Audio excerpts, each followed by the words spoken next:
स्वागत प्रणाम। मैं हूं हिमांशु द्विवेदी और स्वागत है आपका हमारी खास पेशकश चर्चा में। चर्चा के तहत आज हमारी बातचीत अंतर्राष्ट्रीय राजनीति पर केंद्रित है। अंतर्राष्ट्रीय राजनीति पर केंद्रित बातचीत इसलिए है क्योंकि अमेरिका में 47वें राष्ट्रपति के रूप में डोनाल्ड ट्रंप के द्वारा विधिवत शपथ लेकर कार्यभार संभाल लिया गया है।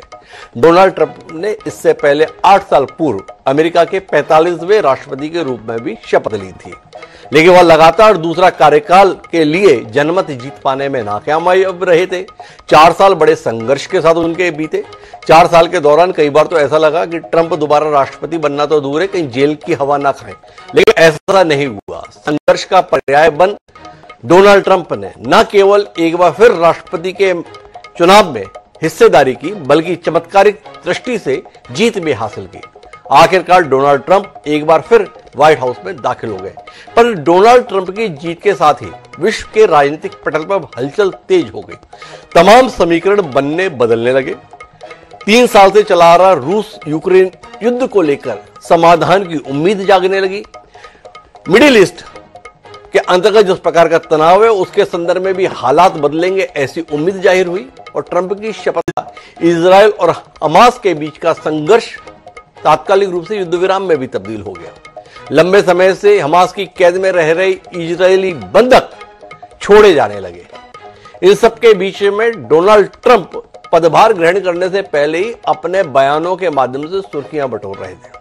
कभी वो पनामा नहर को वापस ले लेने की बात कर रहे थे, कभी वो मैक्सिको की खाड़ी का नाम बदलकर अमेरिका की खाड़ी करने का दावा कर रहे थे। हद तो यह थी कि उन्होंने कनाडा जैसे सक्षम देश के संदर्भ में भी यह हसरत जाहिर कर दी थी कि इसको तो अब अमेरिका का राज्य में तब्दील हो जाना चाहिए। जस्टिस ट्रूडो को, जो कनाडा के राष्ट्रपति हैं, उनको अमेरिका के राज्य के गवर्नर के तौर पर भी पुकारते डोनाल्ड ट्रंप दिखाई दिए। तो इतना सब कुछ डोनाल्ड ट्रंप के संदर्भ में रहा। भारत के संदर्भ में बात करें तो डोनाल्ड ट्रंप को अतीत में भारत के साथ मित्रवत रिश्तों के लिए याद किया जाता है। खासतौर पर नरेंद्र मोदी जी के साथ उनके रिश्तों के संदर्भ में तमाम कहानियां, किस्से कहे जाते हैं। हाउडी मोदी हो या फिर एक बार ट्रंप सरकार हो, ट्रंप नमस्ते हो, इनको लेकर कभी ट्रंप पे निशाने साधते हैं, कभी नरेंद्र मोदी पर निशाने साधते हैं। तो इस बार ट्रंप को लेकर भारतीय राजनीति में भी एक अलग किस्म की बेचैनी थी। उस बेचैनी को समझने की जरूरत है।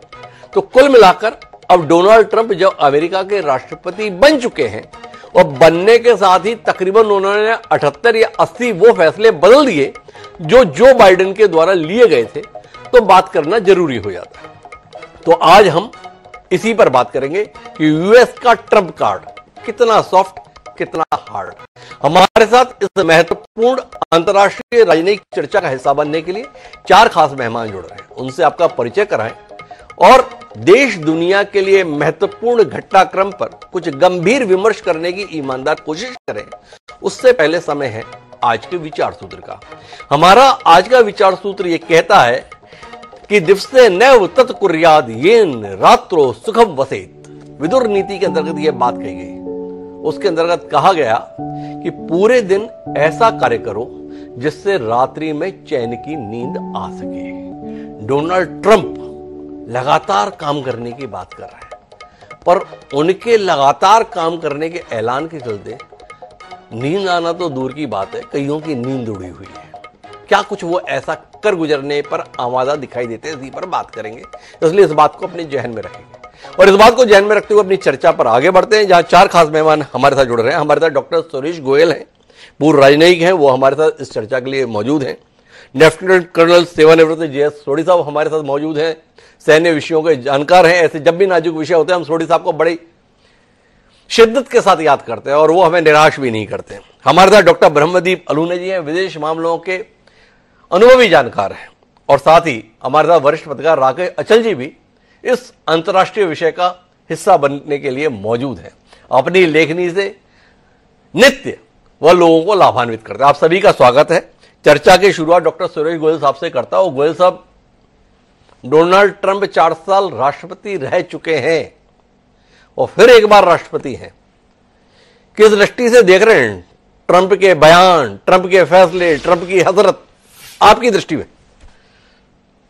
देखिए, 2 चीजें हैं। एक तो ट्रंप जो एक व्यक्तिगत तौर पर जो उनका डिसीजन लेने का तरीका है, निर्णय लेने का तरीका है, कोई भी व्यक्ति 4 साल में बदल नहीं जाएगा। उनका जो तरीका है, काम करने का तरीका, जो सोचने का तरीका, वो वैसा ही रहेगा। एक तो चीज ये है, और जो दूसरी चीज हमको इसके संदर्भ में देखनी होगी वो ये है कि 4 साल में वैश्विक हालात कितना बदल गए हैं, और उन वैश्विक हालातों में अमेरिका के जो प्राइमरी इंटरेस्ट हैं उन पर क्या असर पड़ा है। तो अगर आप मेरे को 2 मिनट का समय देंगे तो मैं उसमें थोड़ा सा बड़ी छोटे तौर पर बताऊंगा ये, क्योंकि टाइम ज्यादा नहीं होगा। पहली बात तो ये है कि ट्रंप का तरीका ये हमेशा रहा है कि जो मैंने डिसीजन ले लिया वो सही है, उसके बाद में जिसको जो करना है वो करे, वो देखा जाएगा। तो वो टकराव जो है, चाहे यहां पर भारत हो या चाइना हो या पनामा हो या फ्रांस हो, जर्मनी, टकराव कहीं ना कहीं जरूर आएगा। उस टकराव के सिलसिले में जो भी करेंगे वो हमें देखना होगा कि हमारे हित क्या है, उनको हितों को देखते हुए कि उनसे कैसे बर्ताव किया जाए। तो एक तो उनका निर्णय लेने का तरीका है। वैश्विक हालात की अगर मैं बात करूं, छोटी सी बात एक इसमें ये करूंगा कि जब ट्रंप 4 साल पहले उन्होंने छोड़ा था तो उस समय यूक्रेन का युद्ध शुरू नहीं हुआ था। यूरोपियन सिक्योरिटी जैसी थी, एक परंपरागत विचारधारा वो चल रही थी। मिडिल ईस्ट में गाजा के ऊपर जो पहले की बातचीत थी वो चल रही थी, कोई चेंज नहीं हुआ था। चाइना एक तरह से स्ट्रॉन्ग कंट्री था, उसकी इकोनॉमी ग्रो कर रही थी। अभी जो है चाइना की इकोनॉमी थोड़ी हल्की मंदी पड़ी है ये। लेकिन ट्रंप के लिए ये जो वैश्विक हालात बदले हैं उसका असर क्या होगा? कल उन्होंने जो भाषण दिया अपने ओथ टेकिंग सेरेमनी के बाद में, उससे ये जाहिर हो गया होगा कि उनके लिए चाइना एक बहुत बड़ा चैलेंज है। मैंने खतरा शब्द अभी इस्तेमाल नहीं किया है, लेकिन चैलेंज जैसा है कि वो खतरा भी बन सकता है उनके लिए। वो जो समझते हैं, जो मैं कह रहा हूं ये वो समझते हैं जो। और मिडिल ईस्ट, क्योंकि वहां पर इजराइल है, सऊदी अरेबिया है, ईरान है, उसको देखते हुए क्या फैसला होगा ये देखने वाली बात होगी। अभी मैं इतना ही कहूंगा, बाकी बात नहीं। देखिए, मैं कुछ बिंदुओं पर आता हूं। क्या देख पा रहे हैं आप? ट्रंप किस दिशा में अमेरिका को ले जाना चाहते हैं और किस दिशा में दुनिया को ले जाना चाहते हैं? ट्रंप ने आते ही एक बार फिर पेरिस जलवायु समझौते से अपने आप को अलग करने का फैसला ले लिया। तुरंत टैरिफ लगाने के संदर्भ में था, वो फैसला भी उन्होंने कर दिया। और जो सबसे महत्वपूर्ण उन्होंने एक फैसला लिया वो ये कि अवैध रूप से जो लोग आए हुए हैं अमेरिका में और बच्चे जन्मने के साथ में उन्हें अमेरिका की नागरिकता दिला देते हैं, तकरीबन 16 लाख से ज्यादा ऐसे प्रकरण अतीत में हैं। ट्रंप ने उनको भी प्रतिबंधित कर दिया कि जन्म से कोई अमेरिका का नागरिक नहीं होगा ऐसे लोगों में। आपसे जानना ही चाहता हूं कि ट्रंप दुनिया पे राज करना चाहते हैं जो अमेरिका अतीत में दिखता है, या ट्रंप केवल और केवल अमेरिका पर राज करना चाहते हैं और अमेरिका का राज इतना मजबूत हो कि दुनिया उसके चरणों में रहे? थोड़ा इस पर रोशनी दीजिए ना। दोनों में से कोई भी बात में इससे मैं एग्री नहीं करूंगा। ट्रंप के लिए अमेरिका सबसे बड़ा देश है, अमेरिका की ताकत बहुत ज्यादा है। अमेरिका की ताकत को देखते हुए उन्होंने कल साफ साफ कहा कि वो किसी भी बाहर के युद्ध में नहीं पड़ेंगी। लेकिन इसके साथ ही जो अमेरिका के जो इंटरेस्ट हैं उससे पीछे नहीं हटेंगे वो ये। तो जो अमेरिकन सिक्योरिटी के जो स्ट्रक्चर्स हैं वो भी लगेंगे अमेरिका की सिक्योरिटी के लिए। बाहर के जो, चाहे वहां पर यूक्रेन में कुछ भी हो रहा है, ताइवान में कुछ भी हो रहा है, कोरिया में कुछ भी हो रहा है, वो सेकेंडरी चीजें हैं। उनके लिए पहले चीजें अमेरिका की सिक्योरिटी है। आप चाहे इमिग्रेशन देख लीजिए, आप चाहे पनामा कैनाल देख लीजिए, आप चाहे मैक्सिको देख लीजिए, साउथ बॉर्डर की सिक्योरिटी देख लीजिए, वो सारी चीजें उनके इस उद्देश्य से आगे निकलती हैं कि अमेरिका एक बड़ा देश है, अमेरिका एक महत्वपूर्ण देश है और अमेरिका जो करना चाहता है वो करेगा, कोई उसको रोक नहीं सकता। सबसे बड़ी चीज यही है। और ट्रंप उसके राष्ट्रपति हैं, तो इसलिए जो ट्रंप डिसीजन लेंगे वो होना होगा। अच्छा, डॉक्टर सुरेश गोयल साहब जैसा अंतर्राष्ट्रीय राजनीति का जानकार हमारे साथ हो और ऐसे घटनाक्रम के भारत के ऊपर पड़ने वाले प्रभाव पर बातचीत न हो तो वो बात अधूरी रह जाएगी। हमारे देश में तो इस बात को लेकर ही चर्चा हो गई कि ट्रंप की शपथ में मोदी जी को बुलाया जा रहा है कि नहीं बुलाया जा रहा है, नहीं बुलाया जा रहा है तो क्यों नहीं बुलाया जा रहा है। और जयशंकर जी अगर गए हैं तो जयशंकर जी को भी बुलाया है कि बिन बुलाए चले गए? एम्बेसडर के न्योते पर उनकी कुर्सी पर बैठ गए कि नहीं बैठ गए? थोड़ा गोयल साहब आप बताएंगे कि इस बात की कितनी अहमियत है कि मोदी जी को बुलाया कि नहीं बुलाया, जयशंकर को कहां बिठाया नहीं बिठाया, और नीता अंबानी मुकेश अंबानी को गले लगाया कि नहीं लगाया? थोड़ा इस पर रोशनी दीजिए ना, ये कितना महत्वपूर्ण रहता है। क्योंकि अमेरिका के राष्ट्रपति पहले भी शपथ लेते रहे, ऐसा याद नहीं आया मुझे कि नेहरू जी शपथ ग्रहण में थे, इंदिरा जी भी शपथ जब तक के लिए नहीं पहुंची तब तक मना कर दिया निक्सन ने, मैं राष्ट्रपति नहीं बनूंगा। ये जिम कार्टर ने कह दिया हो कि अरे कैसी बात करो, आप नहीं आए मैं कैसे आऊं? तो थोड़ा बताइए, डोनाल्ड ट्रंप की शपथ में मोदी जी का होना ना होना हमारे रिश्तों के संदर्भ में कितना महत्वपूर्ण है? मेरे ख्याल है मैं उस चीज को ज्यादा अहमियत नहीं दूंगा कि मोदी जी वहां पर थे या उनको बुलाया या नहीं बुलाया। जो दो देशों के रिश्ते वो इन चीजों से बनते हुए बिगड़ते नहीं हैं। एक तो बात यह है, छोटी सी बात है ये। दूसरी बात यह है कि मेरे को जो अपना तजुर्बा रहा है उसके मुताबिक कम से कम मैंने इतना बड़े तौर पर एक ओथ टेकिंग फंक्शन मैंने नहीं देखा है कि जहां पर खाली ओथ टेकिंग नहीं है, इट बिकम्स कि उनका वहां पर अमेरिका में कितना ज्यादा प्रभाव है और वो क्या कर सकते हैं और क्या करना चाहते हैं। एक तो छोटी सी चीज ये है कि वहां पर कैरी अंडरवुड ने गाना गाया या वहां पर इलोन मस्क रहे, अर्जेंटीना के राष्ट्रपति आए या नहीं आए, बोल्सोनारो को इनविटेशन दिया, छोटी चीजें हैं ये। जहां तक ये है कि प्रधानमंत्री मोदी के, मैं संक्षेप में कहूंगा कि शायद उनको इस चीज का अंदेशा था कि अगर प्रधानमंत्री को निमंत्रण दिया गया तो वो नहीं आ पाए, क्योंकि प्रधानमंत्री मोदी अगर जाएंगे वो एक पूरी बायलैटरल विजिट के लिए जाएंगे, खाली इस निमंत्रण के साथ में नहीं जाएंगे। आपने देखा शी जिनपिंग को उन्होंने न्योता दिया, वो नहीं गए, क्योंकि शी जिनपिंग एक चीन जैसा देश, उनके लिए किसी दूसरे देश के राष्ट्रपति के ओथ टेकिंग सेरेमनी में जाना ऐसा होता कि जैसे पुराने टाइम पर सभासद जाते हैं कि राजा का कोरोनेशन हो रहा है, वहां पर जाकर के हाजिरी देनी है। मोदी हाजिरी क्यों देंगे वहां पर जाकर के? तो जहां तक सवाल है, विदेश मंत्री जयशंकर गए, इसके बाद में क्वाड की विदेश मंत्रियों की मीटिंग होनी थी, दो चीजें संभव हुई। आपने देखा कि जो भारत ने सम्मान दिया कि वो आगे बिठाया, मैं नहीं जानता कि क्यों बिठाया क्या नहीं बिठाया, लेकिन साफ जाहिर है कि अमेरिका के लिए भारत का महत्व है और ये काफी है। अमेरिका के लिए भारत का महत्व है, ये काफी है। मोदी जी को बुलाया नहीं बुलाया इसकी गहराई में बहुत ज्यादा जाने की जरूरत नहीं है, ऐसा सूर्य गोयल जी का मानना है। पर मैं जब अचल जी के पास जाऊंगा तो इसको थोड़ा और कुरे देने की कोशिश करूंगा। लेकिन अभी मैं जाना चाहता हूं सोढ़ी साहब के पास। सोढ़ी साहब, कितने कमाल की बात है ना, अमेरिका मानवाधिकारों का सबसे हिमायती होने का दावा करता है, विश्व शांति के लिए सबसे गंभीर प्रयास अगर किसी के हैं तो अमेरिका बताता है कि हमारे ही हैं, और तमाम प्रकार की खोजें ये बताती हैं कि जितने युद्ध होते हैं उनके पीछे कहीं ना कहीं अमेरिका होता है। अब डोनाल्ड ट्रंप अमेरिका के राष्ट्रपति बने हैं, विश्व में शांति की उम्मीद करें या युद्धों के संदर्भ में नई दिशा नई उम्मीद करें? रूस यूक्रेन युद्ध में अभी तक अमेरिका की भूमिका यूक्रेन के समर्थक देश के तौर पर दिखती है। उस भूमिका में बदलाव आएगा या यूक्रेन का युद्ध खत्म हो जाएगा? सोढ़ी साहब। जय हिंद डॉक्टर हिमांशु जी, ये मेरा सौभाग्य कि मैं आपके न्यूज चैनल और विख्यात को पैनलिस्ट के साथ हूं।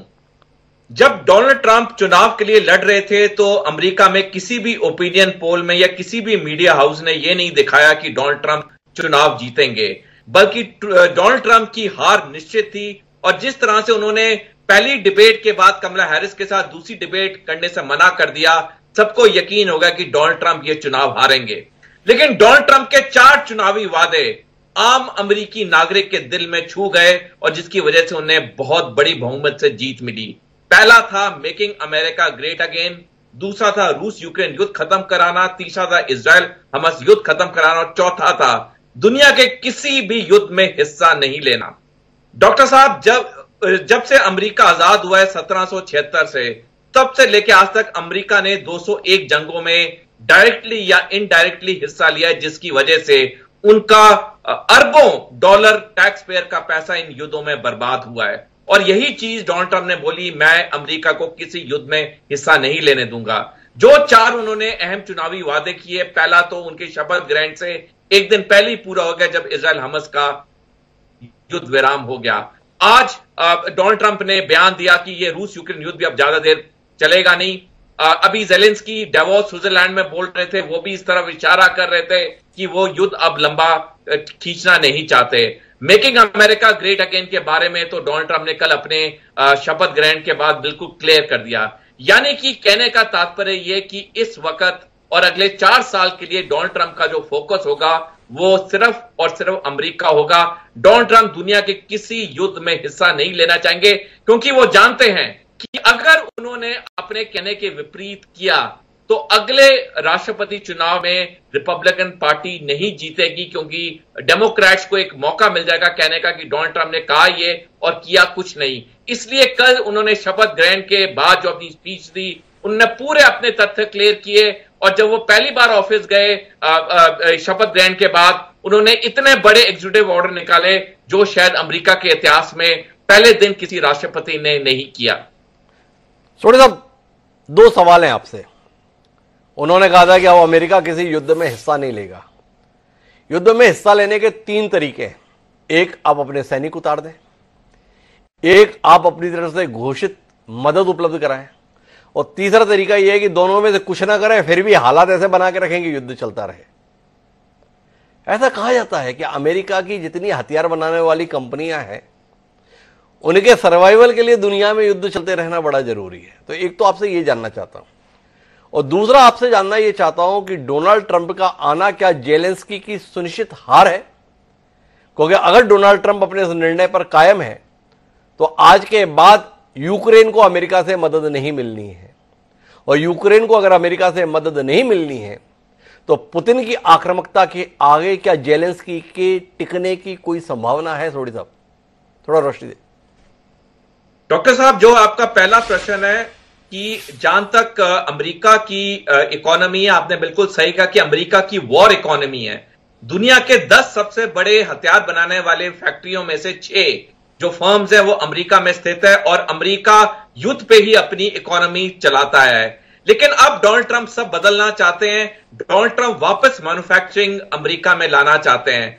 आज की तारीख में दुनिया का 31% मैन्युफैक्चरिंग चीन में होता है, 16% अमेरिका में होता है, और 2.9% भारत में होता है। डोनाल्ड ट्रंप 16% को इंक्रीज करना चाहते हैं। इसलिए कल हमने देखा जिस तरह उन्होंने टैरिफ्स का ऐलान किया, और जिस तरह से उन्होंने चुनावी रैलीज में भी कहा कि अब वो वापस अमेरिका मैन्युफैक्चरिंग बेस बनाना चाहते हैं। तो पहली बात तो डोनाल्ड ट्रंप वॉर इकोनॉमी से शिफ्ट करके एक नॉर्मल इकोनॉमी में अमेरिका को तब्दील कराना चाहते हैं। दूसरा जो आपका प्रश्न है, अपने चुनावी रैलियों में डोनाल्ड ट्रंप ने कई बार कहा कि दुनिया का सबसे बड़ा सेल्समैन यूक्रेन का राष्ट्रपति ज़ेलेंस्की, जब भी वो अमेरिका के दौरे पे आते हैं वो अमेरिका से $100 मिलियन ले जाते हैं। और जब उन्होंने अपने जब शपथ ग्रहण के बाद वो पहली बार ऑफिस गए, तब भी उन्होंने कहा कि मैं नहीं चाहता अब ये युद्ध ज्यादा लंबा चले। तो जहां तक ज़ेलेंस्की की बात है, उसको डोनाल्ड ट्रंप से कुछ ज्यादा आशा या उम्मीद नहीं होनी चाहिए, क्योंकि डोनाल्ड ट्रंप अगर $1 भी अब यूक्रेन को देंगे तो उनकी बहुत कड़ी निंदा होगी। मीडिया वैसे ही बैठा हुआ डोनाल्ड ट्रंप के इन एक्शंस पे टिप्पणी करने के लिए, अमेरिका का मीडिया। तो मेरे को नहीं लगता कि डोनाल्ड ट्रंप यूक्रेन को कोई आगे मदद देंगे, और इस युद्ध को जल्दी खत्म कराने में वो पूरा अपना जो एनर्जी है उसको लगाएंगे। सोडी साहब, थोड़ी उलझन है आपके इस आकलन के निष्कर्ष को समझने में। युद्ध खत्म कराना तो एक तरीका तो यह है कि भाई दोनों के बीच में समझौता हो गया, जहां है बस यहीं पे रुक जाओ। और एक युद्ध खत्म कराने का तरीका यह है कि भाई पुतिन, तुम यूक्रेन को जीत जाओ, युद्ध खत्म हो गया। कौन से तरीके से युद्ध खत्म कराएंगे ट्रंप? आपकी समझ क्या कहती है? डॉक्टर साहब, युद्ध इस तरह से खत्म होगा कि जितनी जमीन रूस ने ली है, 18% यूक्रेन की जमीन अब रूस के कब्जे में है। रूस इसको तो वापस करेगा नहीं। और पिछले साल नाटो के सेक्रेटरी जनरल ने भी बयान दिया था कि अब जहां पे सेनाएं वहीं पे युद्ध विराम कर देना चाहिए। तो डोनाल्ड ट्रंप का जो युद्ध खत्म कराने का तरीका होगा, पहला ज़ेलेंस्की को कोई मदद नहीं देना। दूसरा, जो सेनाएं जहां पर हैं, जिन्होंने जो जमीन पे कब्जा किया, उस पे फाइनल सीज फायर लाइन बन जाएगी, क्योंकि डोनाल्ड ट्रंप अब ना अपने देश का पैसा ना अपनी एनर्जी इस युद्ध में और इस ज्यादा युद्ध में देंगे। तो अब मैं आता हूं डॉक्टर ब्रह्मदीप अलूने आपके पास। डोनाल्ड ट्रंप ने कहा था मैं अमेरिका को फिर से महान बना दूंगा, और पुतिन तो इस मिशन के साथ अरसे से लगे हैं कि मैं रशिया को उसका खोया हुआ गौरव वापस दिलाऊंगा। अमेरिका महान बनेगा कि नहीं बनेगा पता नहीं, पर क्या आप इत्तेफाक रखते हैं कि डोनाल्ड ट्रंप के राष्ट्रपति बन जाने के साथ पुतिन का रशिया को वापस महान बनाने का सपना तो पूरा होने जा रहा है, क्योंकि यूक्रेन अब रूस से और ज्यादा लड़ने की हैसियत में नहीं रहने जा रहा है। क्या कहता है ब्रह्मदीप अलूने जी? कुछ जल्दबाजी में है मेरा आकलन, या आप इत्तेफाक रखते हैं कर्जा चुकाने का वक्त आ गया है? आरोप लगते रहे हैं कि 2016 में डोनाल्ड ट्रंप की जीत में पुतिन जी का बड़ा योगदान था। पुराना कर्जा है, चुक जाएगा। डॉक्टर साहब बहुत धन्यवाद इस बेहतरीन चर्चा से मुझे पुनः जोड़ने के लिए। देखिए, आज के दौर में लोकतांत्रिक नेताओं और अधिनायकवादी नेताओं के बीच ज्यादा फर्क नजर नहीं आता। पहले अधिनायकवादी अलग दिखते थे, लेकिन अब लोकतांत्रिक नेता अधिनायकवाद के जरिए सत्ता हथियाते हैं और फिर सत्ता में बने रहते हैं, और यह जो सिलसिला है ये दोनों को जोड़ देता है। अब जब आप ट्रंप की बात करते हैं तो मैं क्षमा के साथ ये बात कहूंगा कि कहता है जोकर मुझे सारा जमाना, आधी हकीकत आधा फसाना। कुछ समय पहले तक अमेरिका के पत्रकार ट्रंप को गंभीरता से लेते ही नहीं थे, क्योंकि ट्रंप कुछ भी बोलते थे। लेकिन अब जबकि अमेरिका के लोगों ने गंभीरता से लिया है और ट्रंप ने जो निर्णय लिए हैं वो बहुत ही बेहतरीन लिए, और मुझे लगता है कि वो फिर एक बार वो राज कपूर क्या वो फिल्म याद आ जाती है कई दशकों पहले, कि जब जोकर को हंसने का माध्यम बताया जाता था, लेकिन बाद में पता चला कि जोकर जो है वो रुला भी सकते हैं। बहरहाल ट्रंप जो है जहां पर खड़े हैं, जो उन्होंने निर्णय लिए हैं उससे उन्होंने बताया है कि वो कोई सा भी निर्णय ले सकते हैं और बहुत दूरदर्शिता से ले सकते हैं। जैसे मैक्सिको वाला निर्णय लिया उन्होंने कि दुनिया को लगता है कि वो अवैध अप्रवासन को रोक रहे हैं, लेकिन मैक्सिको के लोग आते थे और राजनीतिक शरण के नाम पर अमेरिका में घुसते थे, और घुसने के बाद फिर उनके कागज अमेरिकन पुलिस ले लेती थी और अमेरिका में उनको खुलेआम छोड़ दिया जाता था। दूसरी बात यह है कि ट्रंप जो है, ट्रंप ने एलन मस्क को जिस प्रकार से सामने किया, तो अब दो चीजें देखने में आ रही है। एक तो होता है एक राष्ट्र की पूंजीवादी के तौर पर अपनी पहचान, और दूसरा होता है एक व्यक्तिगत व्यापारी के तौर पर आपकी पहचान। अब आप देखिए कि इस मामले में जो ट्रंप है वो बहुत बेहतरीन सौदागर नजर आते हैं, और जब आप पुतिन तक आते हैं, जब आप पुतिन तक आ जाते हैं, तो पुतिन ने बाइडेन को बधाई देने में कई दिन लगा दिए थे, लेकिन पुतिन ने ट्रंप ने जैसे ही अभी शपथ ली और पुतिन ने उनको बधाई दी। पुतिन की भूमिका को लेकर पूरा अमेरिका आशंकित है, CIA आशंकित है, FBI आशंकित रही है, और ट्रंप के जो जिस प्रकार से ट्रंप अपने देश में पेश आ रहे हैं, तो पता नहीं चल रहा है कि एक राष्ट्रपति देश को चलाएगा या एक अमेरिका का कोई संविधान भी जो देश का संचालन करेगा। तो अब आने वाले समय में यह भी हो सकता है कि FBI और जो CIA है उसका ट्रंप का जो टकराव है वो दिलचस्प होगा, जो हम पहले भी देख चुके हैं। लेकिन आप एक बात तो बहुत ट्रंप ने स्पष्ट कही है कि वो अमेरिकन का पैसा और किसी को देना नहीं चाहते। अब दो बातें यहां पर, अमेरिकन का पैसा किसी को देना नहीं चाहते मतलब वो जेलेंस्की को पैसा देना नहीं चाहते, और दूसरी बात यह है कि इसमें कोई संदेह नहीं है कि ट्रंप ने बहुत ही खुले तौर पर अपने आप को जो है पुतिन का दोस्त बताया है। अब देखिए, एक लोकतांत्रिक नेता के पतो आप ये कल्पना नहीं कर सकते कि पुतिन को कोई दोस्त बता दे। जैसे मोदी जी पुतिन के गले मिले तो दुनिया में हाहाकार मच गया था, और बाइडेन ने भी हाहाकार मचाया था। लेकिन अब जबकि अमेरिकन विदेश नीति के दो स्तंभ है, एक लोकतंत्र और एक मानवाधिकार है, तो ट्रंप का इन दोनों स्तंभों में कोई ज्यादा भरोसा नहीं है। तो पुतिन से बहुत अच्छे संबंध है, पुतिन के बहुत सारे एहसान के आरोप लगते रहे, इसको CIA ने स्वीकार किया है। और दूसरी बात यह भी कि पुतिन से साझेदारी अमेरिका के लिए भी नुकसानदेह नहीं है, क्योंकि शीत युद्ध का दौर समाप्त हो गया है, क्योंकि नाटो को बहुत सारी मदद बहुत लंबा ले गए ब्रह्मदीप जी, मुद्दे पर आते हैं। सोढ़ी साहब ने जहां पर बात को रोका, मैं वहां से इस बात को निर्णय पर पहुंचाना चाहता हूं आपकी मदद से। सोढ़ी साहब ने कहा कि 18% यूक्रेन के भूभाग पर रूस कब्जा कर चुका है और रूस के इस भूभाग को वापस लौटाने की कोई स्थिति दिखाई नहीं देती है। आपसे जानना ही चाहता हूं कि अगर आज इस स्थिति में युद्ध विराम होता है तो क्या रूसी राष्ट्रपति व्लादिमीर पुतिन अपने देश के लोगों के बीच महानायक का दर्जा नहीं पालेंगे? क्या व्लादिमीर पुतिन रशिया के संदर्भ में अग्रेट रशिया की जो बात करते हैं उस दिशा में आगे नहीं बढ़ जाएंगे? इस पर आपकी कोई संक्षिप्त टिप्पणी, फिर मैं अचल जी के पास जाना चाहूंगा। बिल्कुल, देखिए पुतिन बिल्कुल, यदि जैसे ही ट्रंप ने अपनी सहायता रोकी तो पुतिन का जो दावा है वो दावा बिल्कुल मजबूत हो जाएगा। दूसरी बात यह भी है कि यूक्रेन की जमीन का जेलेंस्की बचाव बहुत मजबूत होगा, रूसी लोगों का भरोसा जीतने में वो कामयाब होंगे और इससे दुनिया, हाँ लेकिन एक बात जो जरूर जोड़ूंगा कि इससे दुनिया में एक नई कूटनीति की शुरुआत हो जाएगी, क्योंकि अमेरिका यदि ऐसा करता है या ट्रंप पुतिन को मजबूत बना देते हैं तो फिर जो ईरान, चाइना, उत्तर कोरिया, रूस के तौर पर जो दुनिया में एक नया संगठन बनेगा उससे अमेरिका कैसे निपटेगा ये देखना बहुत दिलचस्प होगा। ये बड़ा दिलचस्प होगा। मुझे जाना है राघव अचल जी के पास, लेकिन डॉक्टर सुरेश गोयल जी हमारे साथ सीमित समय के लिए जुड़ रहे हैं तो उनसे इस पर टिप्पणी चाहता हूं। यूक्रेन और रूस की जो परिस्थिति है इस पर आपका कोई अपना आकलन गोयल साहब? जी, जो मेरा असेसमेंट है कि यहाँ पर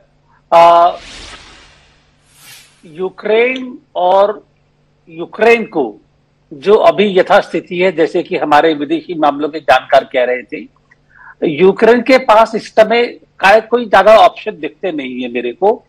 पहली बात तो यह है कि जब ये यूक्रेन का युद्ध शुरू हुआ, यूक्रेन को पता नहीं क्यों एक भरोसा सा दिया गया या उनको कहा गया कि हाँ आपको नेटो की मेंबरशिप मिल जाएगी, जबकि वो हो नहीं सकती थी।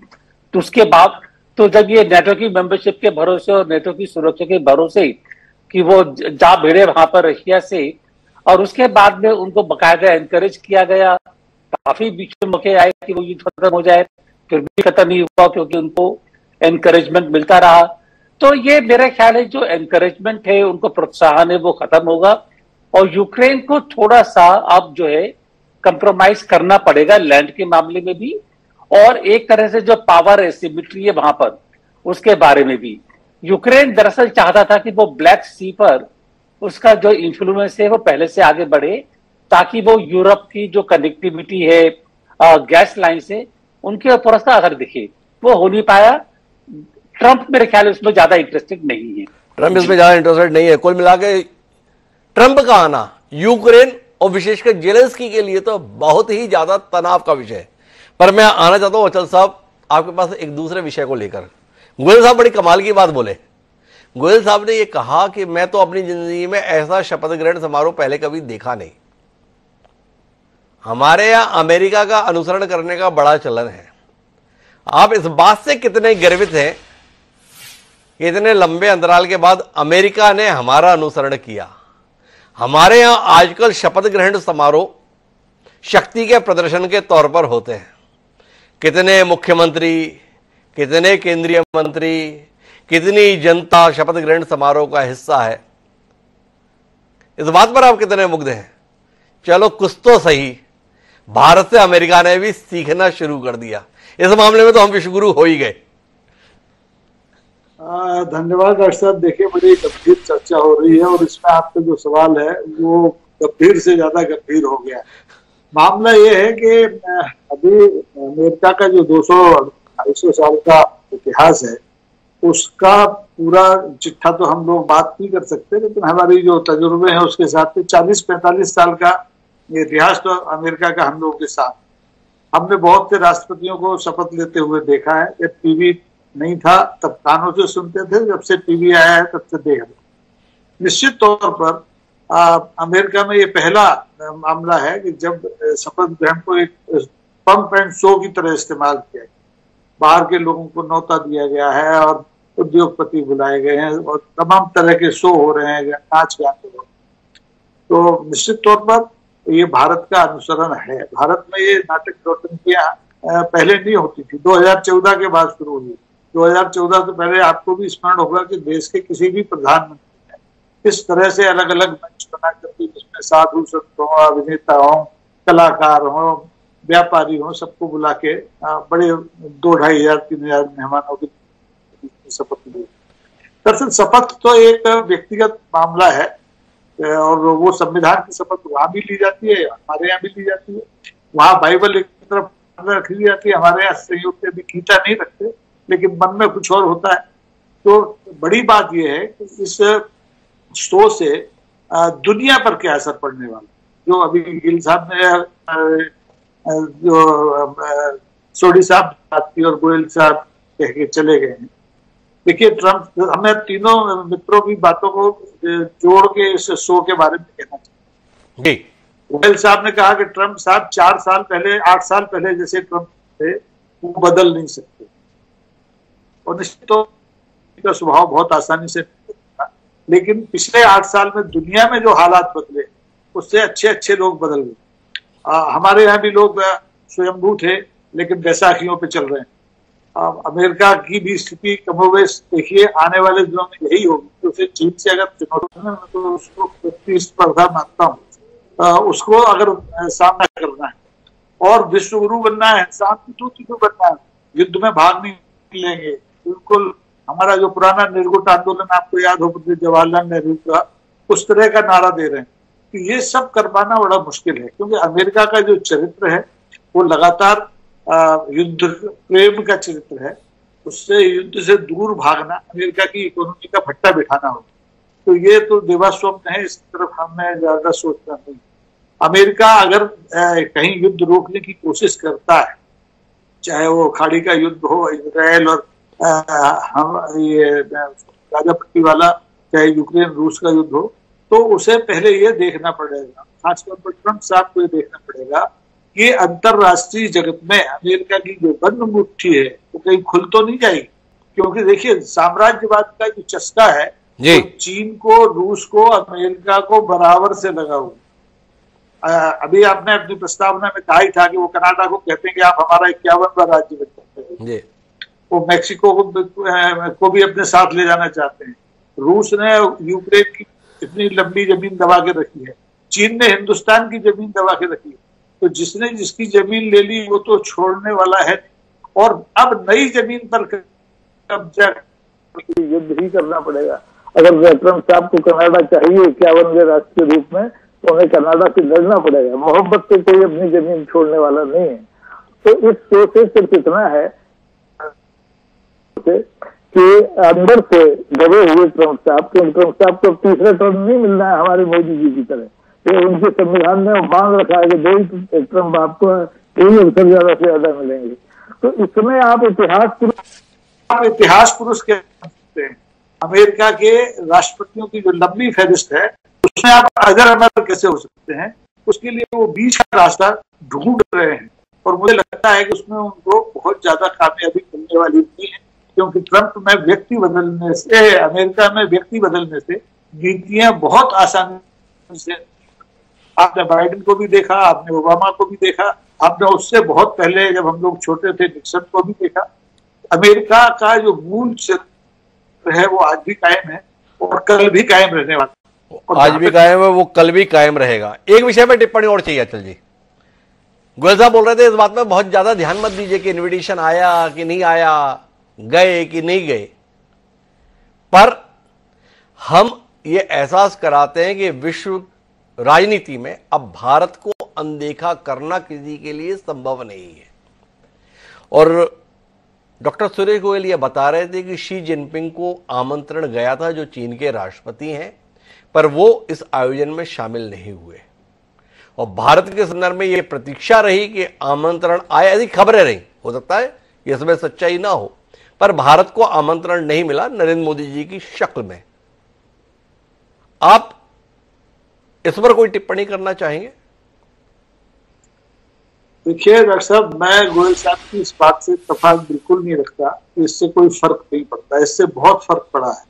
अमेरिका जो चाहता है कि भारत की राजनीति में जो हमारे चमकदार सितारे हैं, हमारे माननीय प्रधानमंत्री तो विश्व गुरु बनने के लिए उनसे आगे दौड़ रहे थे, शांति दूत बनने के लिए उन्होंने कितनी कोशिश की, रूस और यूक्रेन के कितने दौरे किए, कितने लोगों को गले लगाया, मणिपुर भूल के चले गए थे वो।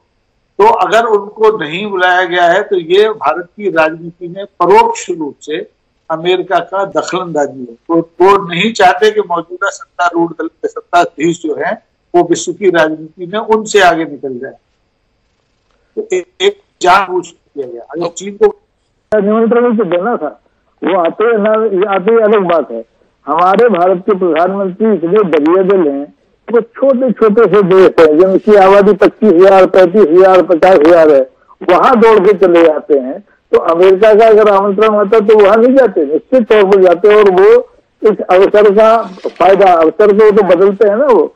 अब कुल मिलाकर इसे भारत की राजनीति में आमंत्रण के चलते पड़ने वाले प्रभाव के संदर्भ में भी देखा जाना चाहिए। अचल जी का मानना है अगर आमंत्रण आता तो क्या सत्तारूढ़ दल इस रूप में जाहिर करता कि देखो हमारी हैसियत, अमेरिका राष्ट्रपति शपथ के दौरान चाहता है कि हम रहें और नहीं बुलाया है तो इसको किस रूप में देखें। पर चीन ने बुलाया भी तो भी नहीं गया, यह भी तो सवाल है। इसका उत्तर हम ब्रह्मदीप जी से लेंगे, लेकिन सोनी साहब से ये जानना चाहता हूं, वो पिछले दौर में ये बोल रहे थे कि 18% पर कब्जा है, पुतिन 18 पे रुकेंगे या 28, 38, 48% यूक्रेन के भूभाग पर कब्जा करने के बाद रुकेंगे तो कैसे रुकेंगे सोनी साहब? डॉक्टर साहब, पुतिन ने जब 3 साल पहले यूक्रेन में युद्ध बोला तो उन्होंने सबसे भारी गलती ये की कि उन्होंने अपने सैनिक लक्ष्य को बहुत विस्तार रखा। उन्होंने सोचा वो आसानी से कीव पे कब्जा कर लेंगे, और यही कारण है ये युद्ध अब 3 साल होने वाले हैं अगले महीने। अगर पुतिन ने अपने सैनिक लक्ष्य को डॉनबास के इलाके तक रखा होता तो हफ्ते 10 दिन के अंदर ये युद्ध खत्म हो जाना था, क्योंकि जब भी कोई देश दूसरे देश पे युद्ध करता है उसका एक जो अहम जीत का कारण होता है वहां की जन इच्छा या will of the people. Bharat को बांग्लादेश में 14 दिन में इसलिए सफलता मिली पाकिस्तान को हराने के लिए क्योंकि पूरी ईस्ट पाकिस्तान जो बांग्लादेश है उसके पूरे लोग भारत के साथ थे, डॉनबास के सारे लोग रूस के साथ थे। अगर रूस ने अपने लक्ष्य को वहां तक रखा होता ये जीत बहुत जल्दी हो जाती। तो अब भी उस संदर्भ में पुतिन डॉनबास के इलाके के आगे अपना सैनिक लक्ष्य नहीं रखेंगे, क्योंकि वो जानते हैं उसके आगे उन्हें कभी जीत नहीं मिलेगी।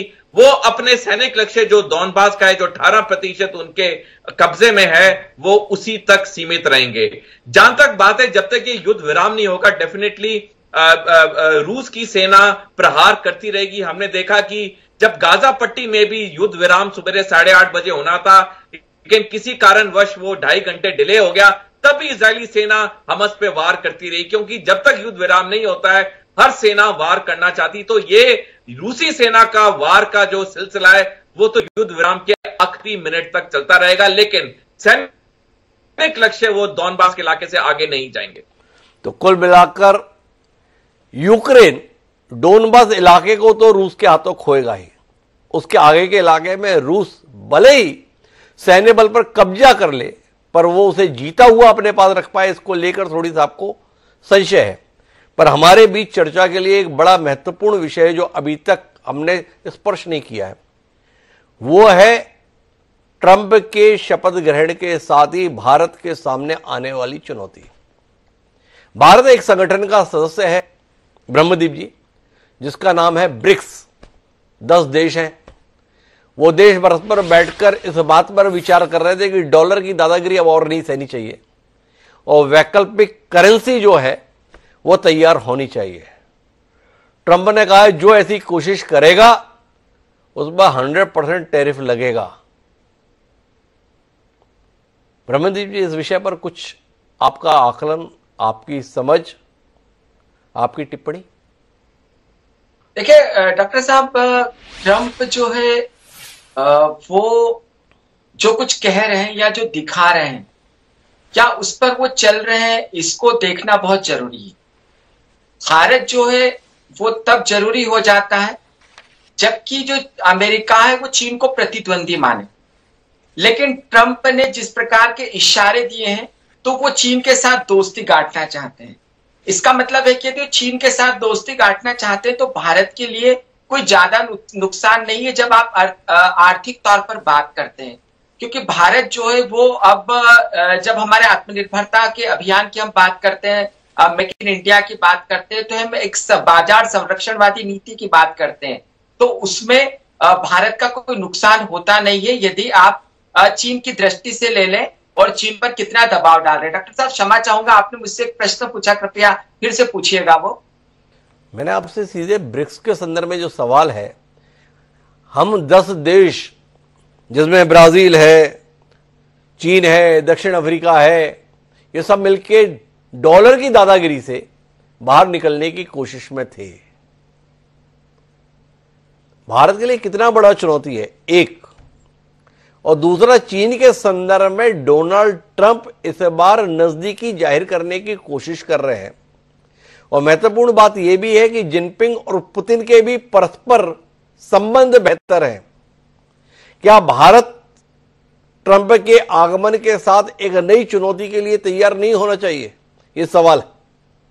जी बिल्कुल, देखिए ट्रंप के आने से बहुत सारी चुनौतियां तो देश में बढ़ेगी, लेकिन सबसे पहले ब्रिक्स की बात करें तो लेकिन डॉलर कूटनीति के स्थान पर युआन कूटनीति को जिस प्रकार से चीन लाया है और ब्रिक्स में हावी करने की कोशिश की है, तो ब्रिक्स से भारत कितना सहमत है यह भी यहाँ पर देखना जरूरी है, क्योंकि ब्रिक्स में कुछ ऐसे देश शामिल हुए हैं या ब्रिक्स में कुछ ऐसी शक्तियां भी आई है जिसको भारत ने चीन के प्रभाव के तौर पर निरूपित किया है।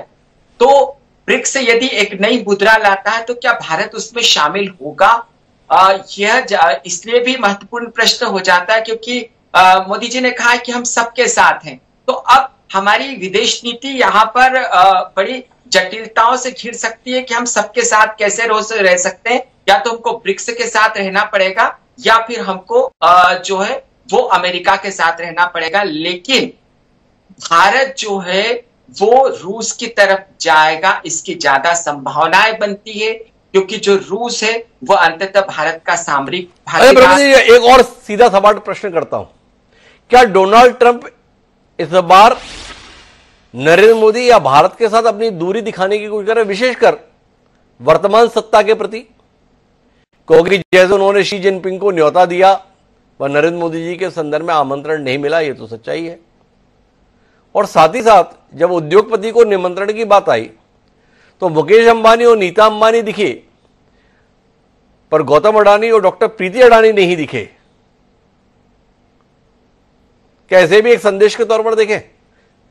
देखिए डॉक्टर साहब, यदि अंबानी दिखे तो ये बहुत बड़ी बात है, क्योंकि अंबानी जो है जो सैटेलाइट को लेकर अंबानी का जो सामना होने वाला है वो एलन मस्क से होने वाला है। और एलन मस्क भारत की नीतियों पर निशाना साध चुके हैं कि इसमें पारदर्शिता होना चाहिए। तो अंबानी दिखे मस्क के होते हुए, इसका मतलब है कि भारत के लिए सब कुछ ठीक ठाक है। लेकिन यहाँ पर एक बात बहुत स्पष्ट कहना चाहूंगा और हम सबको स्पष्ट समझना भी चाहिए कि भारत जो है वो व्यापार की दृष्टि से एक महफूज ठिकाना है, क्योंकि भारत में राजनीतिक तौर पर स्थायित्व है, क्योंकि भारत में एक मजबूत सरकार है, क्योंकि भारत एक बहुत बड़ा बाजार है। और ट्रंप न केवल एक दुनिया के पूंजीवादी देश के राष्ट्रपति है, लेकिन उनके वो स्वयं भी पूंजीवादी है, जिसके कि ट्रंप टावर जो है गुरुग्राम में खड़े, जो ट्रंप टावर है वो पुणे में खड़े और उन पर कभी हमला नहीं हुआ है। तो ट्रंप भारत को दरकिनार करने की कभी कोशिश कर ही नहीं सकते, क्योंकि भारत की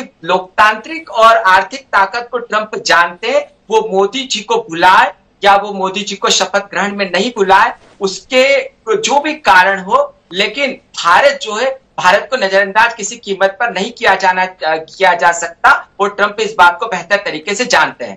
डॉक्टर साहब, तो कुल मिलाकर ब्रह्मदीप अलूने जी कह रहे हैं कि भारत को नजरअंदाज नहीं किया जा सकता।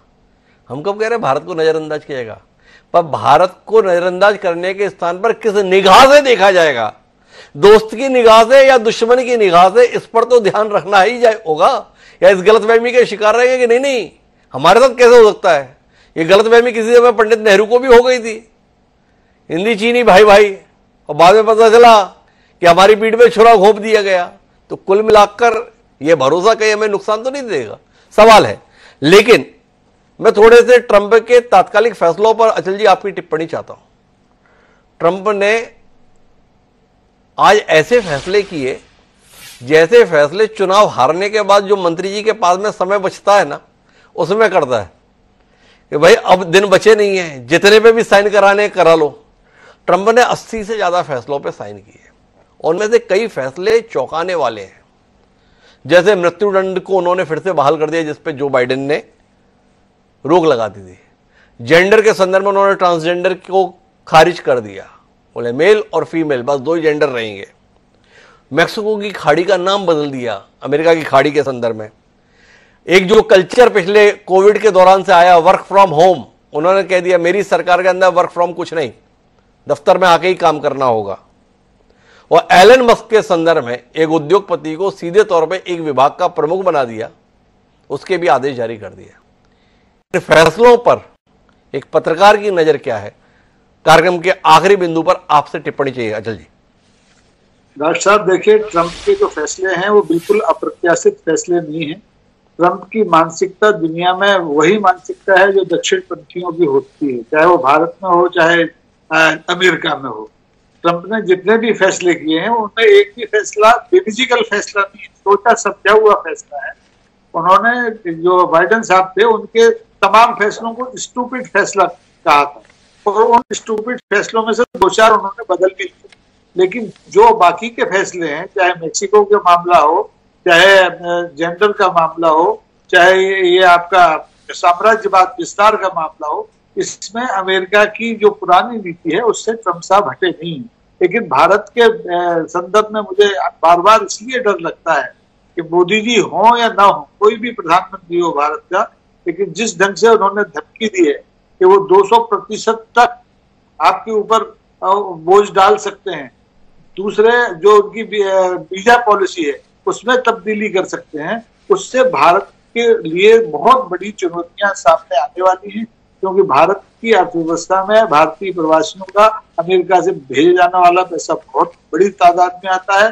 अगर लोग धकेल के भेजे गए बिना वीजा के, या अवैध प्रवास में भी बहुत से लोग वहां रह रहे हैं हिंदुस्तान में, उन सबको अगर डिपोर्ट कर दिया गया तो भारत अपने बांग्लादेशियों से तो परेशान है। अगर स्वदेशी लोग वापस लौट के आगे खाली हाथ तो क्या होगा, मोदी जी कहाँ जाएंगे, ये सोचने की बात। तो अचल जी का इस संदर्भ में कहना, लेकिन हम अपनी बातचीत के निष्कर्ष पर पहुंचे तो 2 साल पहले राष्ट्रपति चुनाव की शुरुआत में डोनाल्ड ट्रंप ने कहा था कि मैं इस बार इस रूप में अपने आप को याद कराना चाहता हूं कि जो वादे किए गए वो वादे निभाए गए।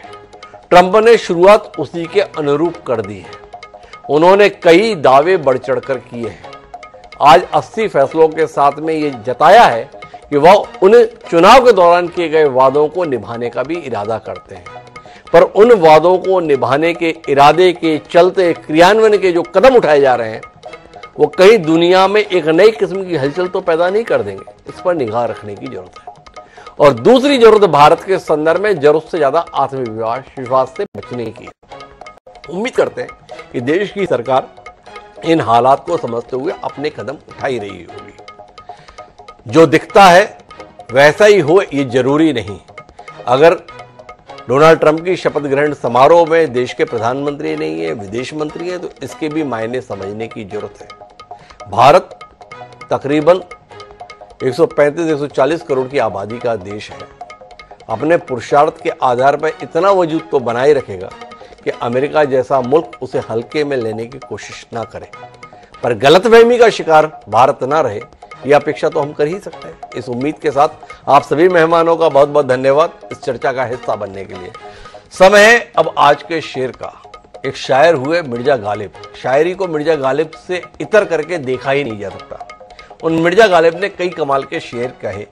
उनमें एक शेर बड़ा चर्चित है, नया नहीं है, आपने सुना हुआ है। पर डोनाल्ड ट्रंप की जो ख्वाहिशें हैं उनके साथ इससे ज्यादा सटीक और मुफीद शेर हमें मिला नहीं, तो वो शेर आपके बीच में साझा करते हैं। मिर्जा गालिब ने कहा, उसे हम डोनाल्ड ट्रंप की नजर कर रहे हैं कि हजारों ख्वाहिशें ऐसी कि हर ख्वाहिश पे दम निकले। हजारों ख्वाहिशें ऐसी कि हर ख्वाहिश पे दम निकले। बहुत निकले मेरे अरमान लेकिन फिर भी कम निकले। मिर्जा गालिब ने जो ये बात कही थी, ट्रंप के तौर तरीकों पर यह शेर बेहद मुफीद लगता है। इतने सारे अरमान डोनाल्ड ट्रंप के जहन में है। उम्र उनकी बहुत हो चली है, पर हौसला उनका कम नहीं है। उम्मीद करते हैं कि वो दुनिया में शांति स्थापित करने में, अपने देश को आगे बढ़ाने में और सबसे महत्वपूर्ण बात मानवता को बनाए रखने में कोई सार्थक भूमिका निभाएंगे। इस उम्मीद के साथ उन्हें शुभकामनाएं उनके नए कार्यकाल के लिए। और आप सब मुझे दिए याद, कल फिर मिलते हैं नए विषय के साथ। तब तक के लिए